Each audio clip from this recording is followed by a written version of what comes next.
Bonjour, je tourne ce podcast aujourd'hui pour vous informer d'une nouvelle acquisition dans le cadre de la gestion du portefeuille de l'investisseur français. Une acquisition qui s'appuie sur la recherche d'opportunités identifiées à l'investisseur français. C'est une opportunité qu'on avait identifiée depuis un bon moment.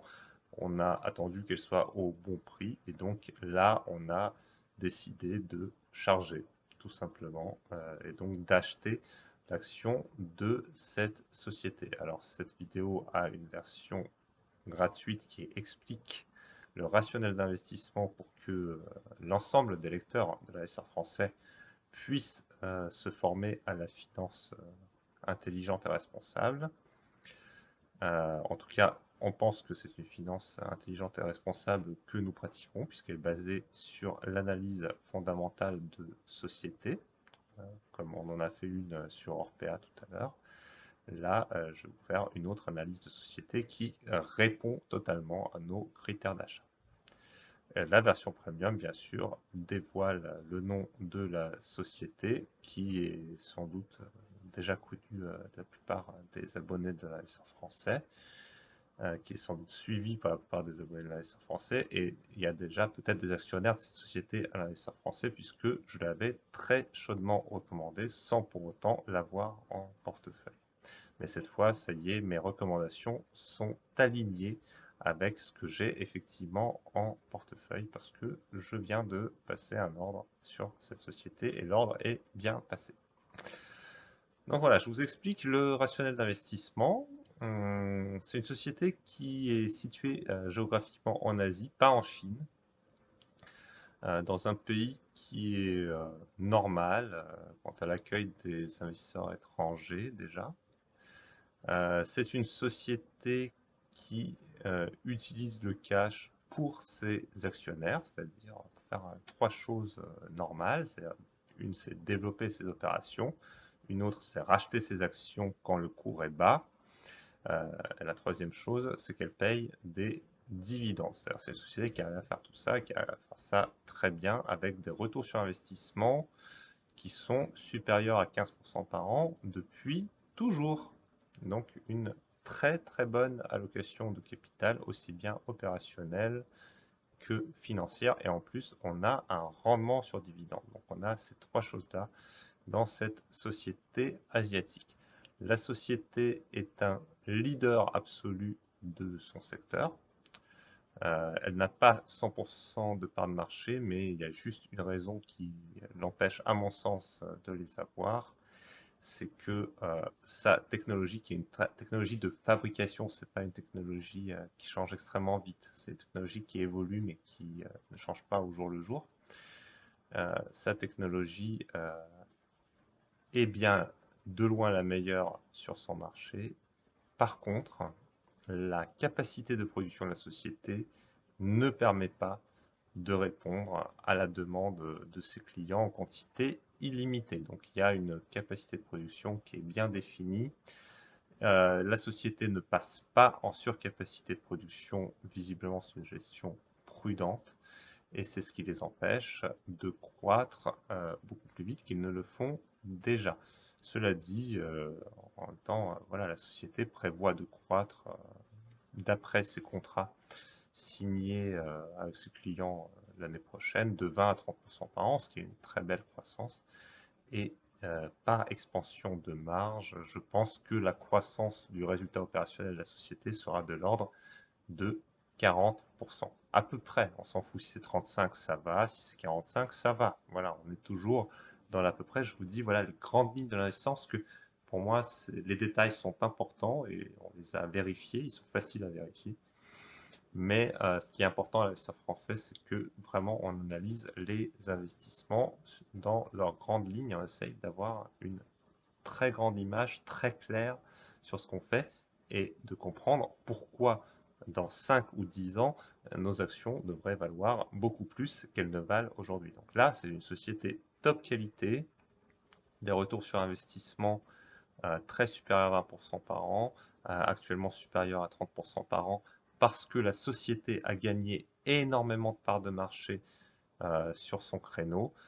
parce qu'en fait, tout le monde qui sort des ordinateurs a envie d'avoir leurs produits dans son ordinateur sur une certaine section, en tout cas, de l'ordinateur. Et la seule chose qui empêche tout le monde de les avoir, c'est la capacité de production limitée. Donc, il y a à la fois du pricing power, et il y a à la fois une demande client, et il y a à la fois une offre qui répond à cette demande, mais pas trop non plus. Donc un très très bel équilibre, une très très belle harmonie dans cette société, aussi bien en termes de dynamique de marché. Le marché est absolument en croissance exponentielle, une capacité de la société à absorber cette croissance, une capacité de la société à augmenter ses marges dans ce marché, et une capacité de la société à augmenter ses retours sur investissement qui ont plus que doublé par rapport à leur moyenne de la décennie dernière. Et je pense, vu la qualité de la technologie, que ces retours sur investissement vont augmenter l'année prochaine, comme promis par le management du reste, et même dans les années à venir. Donc je suis très confiant sur les barrières à l'entrée, la capacité à maintenir de très hauts retours sur capitaux investis de ces sociétés. Voilà, des retours sur capitaux investis que j'espère voir dans les 30% par an régulièrement, voire plus que cela avec le temps.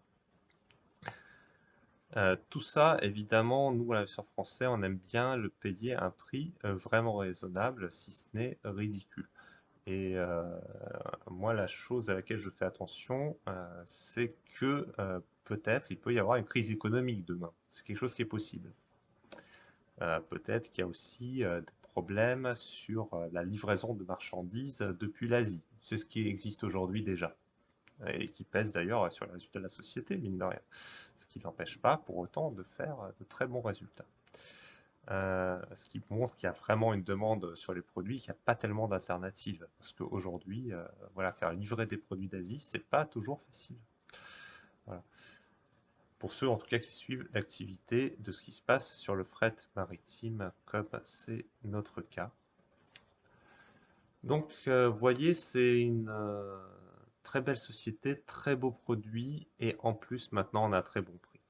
C'est-à-dire les actions de la société, pour une raison que j'ignore, ont été littéralement sciées par le marché. Donc, on a perdu quasiment 25% du cours en quelques jours, là, sans qu'il n'y ait aucune bonne raison qu'on perde ces 25%. Peut-être parce que le Nasdaq, simplement, a corrigé, puisqu'il est coté aux États-Unis. Donc maintenant, je regarde le bilan de cette société et je vois 360 millions de cash net de dette. Zéro dette financière. Société hyper solide, elle a toujours été dans cette situation. Qu'est-ce qu'ils font de leur cash? 200 millions de rachats d'actions promis dans les 6 mois qui viennent. Impeccable. Ça fait un très gros pourcentage de la capi. C'est un peu moins que le résultat opérationnel de la société et ça leur laisse des capacités d'investissement dans leurs opérations, aussi bien en termes de capex de maintenance, c'est genre 10 millions par an, hein, c'est pas... allez, 40 millions par an à tout casser, on va dire. Donc ils peuvent largement maintenir leurs opérations. Vous voyez, on est vraiment dans l'à peu près. Ils peuvent maintenir leurs opérations. Ils s'engagent à racheter 200 millions de dollars en actions sur le marché. Et ils versent avec ça en plus un dividende qui est presque de 3% par an. Donc c'est plus friendly que ça, je ne vois pas ce qu'on peut faire. Et tout ça, en faisant tout ça, il leur restera du net cash sur leur bilan. Et en plus, par leurs opérations, ils vont continuer à générer beaucoup de cash l'année prochaine, d'après en tout cas leur contrat avec les fabricants d'équipements informatiques qu'ils ne cessent d'ailleurs de conquérir au cours du temps. Ils ne font que gagner des parts de marché. Surtout dernièrement, ce processus a énormément accéléré. Donc voilà, on a une situation financière extrêmement solide. On a des opérations extrêmement solides. On a un résultat opérationnel. Alors là, je regarde vite fait le rapport qui est à côté de moi parce que j'ai plus d'idée, mais c'est genre 250 millions de têtes. Mais voilà, je vais vous dire le vrai chiffre, plutôt 270 millions. On est à une cotation qui est en gros entre 9 et 10 fois le résultat opérationnel. Plutôt 9 que 10, mais on s'en fout, on n'est pas là pour faire du détail. Ça, c'est une cotation qui dit que cette société n'a pas de croissance à venir. Pourtant, dès l'année prochaine, en fait, cette croissance est contractuellement garantie. Et la société va faire un chiffre d'affaires record historique, comme elle l'a fait cette année du reste, et elle va faire euh, normalement plus de marge sur ses contrats que ce qu'elle faisait cette année. Donc on a vraiment quelque chose qui a l'air de tenir, quoi. Et pourtant le marché dit ce truc-là va jamais croître.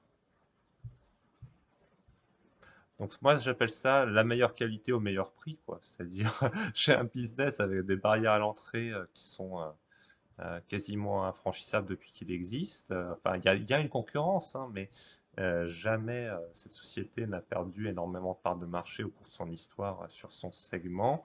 Elle vient de sortir la meilleure technologie de son segment et gagne des parts de marché.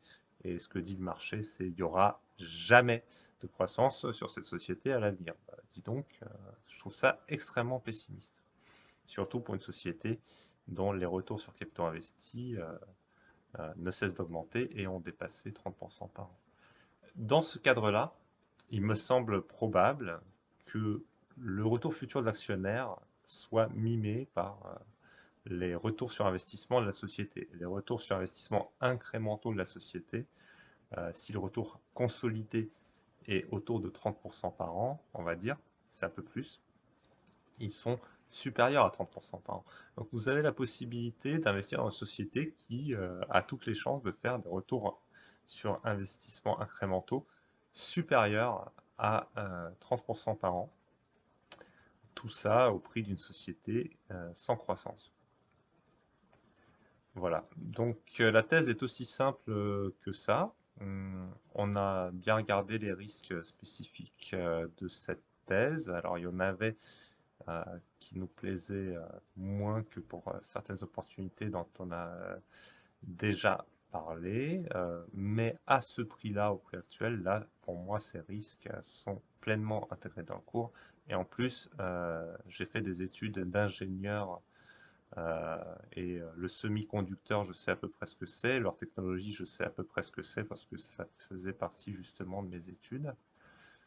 Et je sais qu'on ne remplace pas une technologie comme ça très très vite, surtout lorsque la technologie elle-même vient d'être énormément améliorée par rapport à tout ce qui existait dans les générations précédentes de cette technologie. C'est-à-dire là, il va falloir, juste pour rattraper le retard R&D que les concurrents investissent très lourdement, et deux d'entre eux ont juste décidé d'arrêter l'activité en fait, tout simplement. C'est-à-dire, les mecs, ils ont vu l'écart de niveau et ils ont arrêté de faire des produits concurrents. Et ce sont des marques qui sont à rayonnement international qui ont laissé tomber.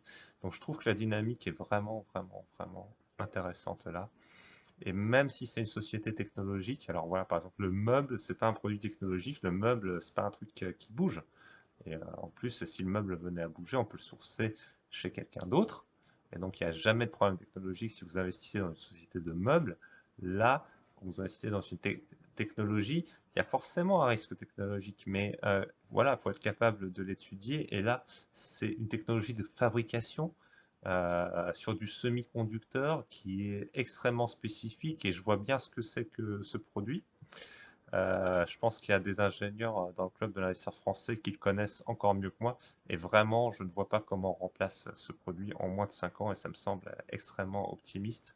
Donc même, j'ai envie de dire, là, je prendrais bien le pari que sur 10 ans, ce truc reste leader de son secteur comme du reste. Voilà, la société était déjà leader de son secteur, en tout cas dans l'oligopole des leaders, si je puis dire, euh, avant la sortie de cette technologie. Donc apparemment, ils savent ce qu'ils font, ils savent résister à la concurrence quand la concurrence a aussi de bons produits, comme sur l'ancienne génération de technologie. Et là, sur la nouvelle génération, bah, ils dominent totalement. Voilà. Donc, on a acheté des actions de cette société dans le portefeuille de l'investisseur français aujourd'hui, dans le cadre d'une démarche que j'ai appelée la meilleure qualité au meilleur prix, tout simplement. Voilà, et c'est ça qu'on vise à faire dans notre portefeuille aujourd'hui. C'est notre façon de structurer notre démarche d'investissement dans un contexte qui nous semble beaucoup plus risqué que ce qu'il était dans les 10 dernières années, où il suffisait de faire n'importe quoi, même acheter du Bitcoin n'importe comment, pour faire plus d'argent que n'importe quel professionnel de l'investissement.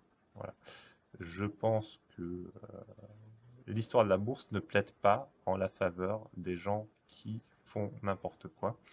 Et avec le retour de l'inflation, il se pourrait que n'importe quoi soit puni. Donc, je ne le souhaite pas forcément, simplement, moi, je dis, je fais comme ça pour me protéger et j'espère, en tout cas, j'essaye de rendre probable que dans 10 ans, je vais avoir beaucoup plus d'argent que ce que j'ai aujourd'hui en investissant dans des super sociétés à des super prix. Et tout ce qui ne répond pas à ce critère d'investissement-là, je ne bouge pas, ça ne m'intéresse pas. Voilà. Donc, j'espère que j'ai bien clarifié la démarche d'investissement de l'investisseur français pour les lecteurs de l'investisseur français. Et maintenant, on passe sur un contenu premium. Donc, tous les lecteurs de l'investisseur français, merci de votre attention. Et maintenant, je vais m'adresser aux abonnés de l'investisseur français.